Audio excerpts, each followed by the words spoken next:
ninguém é só uma ilha. Para crescer, aprender, construir conhecimento, para se construir, o ser humano precisa dos outros. Interagir, trocar, partilhar, navegar. Para isso, embarcamos na linguagem, a grande ferramenta social de contato.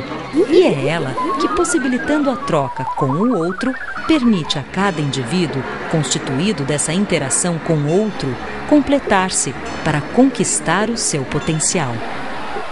Esse é o pensamento de Lev Vygotsky, o psicólogo e professor judeu-russo que fundou a chamada psicologia histórico-cultural, também conhecida como psicologia interativista sociocultural ou psicologia socio-interacionista, ou ainda teoria histórico-social. Ele foi o primeiro psicólogo moderno a enfatizar que a cultura se integra ao homem pela atividade cerebral, estimulada pela interação entre parceiros sociais, mediada pela linguagem. A linguagem, a ferramenta que torna o animal homem, verdadeiramente humano. Contemporâneo do psicanalista e professor suíço Jean Piaget, Lev Vygotsky nasceu na cidadezinha de Orsha, em pleno Império Russo, na região da Bielorrússia, no final do século XIX. E morreu jovem, de tuberculose, aos 37 anos, porém com uma importante obra de mais de 200 de trabalhos científicos. Os mais conhecidos no livro Pensamento e Linguagem. Vygotsky recebeu a sua formação inicial diretamente de tutores na residência da sua infância, conforme a tradição das famílias abastadas, e mais tarde foi estudar na Universidade de Moscou, onde integrou um grupo de jovens intelectuais que buscavam um elo entre socialismo e uma nova psicologia integradora de corpo e mente. Assim, embora graduado em Direito, Vygotsky transitou também pelas áreas da medicina, psicologia, história, literatura, filosofia, atrás da formação interdisciplinar decisiva para a base das suas ideias, que mesclavam a biologia do corpo com a filosofia, literatura e psicologia da mente. Vygotsky formou-se na Universidade de Moscou no histórico ano de 1917, marco da Revolução Russa que derrubou o Império dos Czares e deu lugar à nova Rússia socialista, governada pelas ideias de Marx.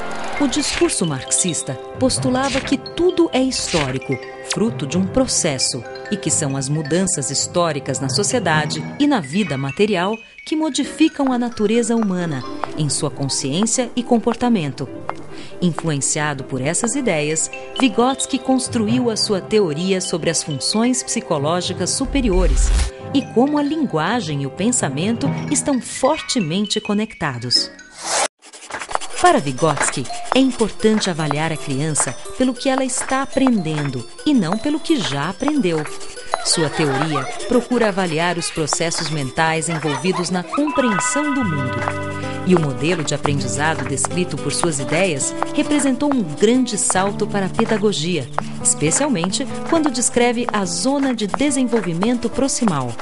Para ele, uma das etapas de aprendizagem mais importantes.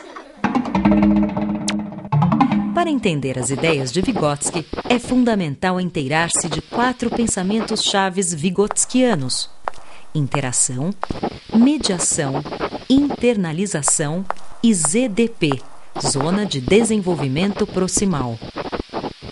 Vygotsky descobriu que para melhorar o nível da aprendizagem, mais do que o indivíduo agir sobre o meio, precisava interagir. Para ele, todo sujeito adquire seus conhecimentos a partir de relações interpessoais, de troca com o meio. Por isso, é chamado de interativo. Vygotsky afirma que aquilo que parece individual na pessoa é, na verdade, resultado da construção da sua relação com o outro. Um outro coletivo que veicula a cultura. As características e atitudes individuais estão profundamente impregnadas das trocas com o coletivo. E justamente é ali, no palco da cultura, dos seus valores, da negociação de sentidos tramada pelos grupos sociais, que se constrói e se internaliza o conhecimento. Como? Através da língua, da linguagem, dos símbolos escolhidos como metáforas ou outras figuras que se constituem em valiosa moeda de troca. Isto é, a interação é feita através da linguagem, que realiza uma espécie de mediação do indivíduo com a cultura. Vygotsky entende que as funções mentais superiores são socialmente formadas e culturalmente transmitidas por meio da linguagem. E mais, que ainda que uma criança tenha biologicamente o potencial de se desenvolver, se não interagir, não se desenvolverá como poderia. Basta lembrar do exemplo recente do menino lobo encontrado em Kalunga, na Rússia, que criou-se com lobos e desenvolveu muito pouco do seu lado humano. Andava de 4, não falava, rosnava e mordia como um cão. Como é que a cultura negocia os sentidos das coisas? Através de representações simbólicas, através da língua, da linguagem, que realiza a mediação entre a coisa e a compreensão da coisa, como se fosse uma tradução, uma afirmação, uma certificação.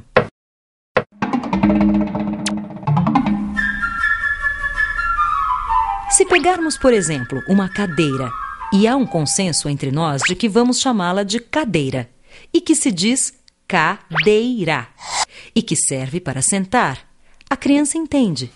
Esta informação vai parar lá no seu cérebro, onde fica armazenada junto com o atributo sentar. Passamos assim para a terceira ideia-chave de Vygotsky: a internalização, que é o momento em que o aprendizado se completa, quando a criança, ao refletir sobre o nome e o significado de cadeira, ao internalizá-los, consegue abstrair o conceito de cadeira e torná-lo universal. E então, cadeira não cabe mais só na palavra cadeira, porque a própria criança descobre os muitos sentidos da palavra, que adquire, assim, novos tons afetivos, emocionais, de memória, de sentimento ou simplesmente de informação. Tudo via a mediação da linguagem, na troca com os outros, interação, e consigo mesma, internalização. A criança apreende conhecimentos, papéis sociais e valores. E, finalmente, a quarta expressão vygotskiana, ZDP, Zona de Desenvolvimento Proximal, que nada mais é do que aquele espaço em branco que existe entre o que a criança já sabe fazer sozinha, e aquilo que ela tem a potencialidade para vir a ser, desde que seja assistida, aprenda com os outros. Proximal vem de próximo, perto, íntimo, e é onde entra o professor, o adulto ou um colega mais experiente da roda da criança, que, como parceiros de estrada, detectam o seu potencial e a estimulam a se superar e a se apropriar do que, em tese, ela é naturalmente capaz. E assim fica claro o papel do professor. Para Vygotsky, o professor é um mediador entre a criança e o mundo, um parceiro de estrada mais experiente, um descobridor da ZDP do aluno, que o ajuda a interagir com os outros e consigo mesmo, e assim atingir o que lhe é de direito, não o melhor além do outro, mas o melhor de si mesmo, isto é, o seu potencial.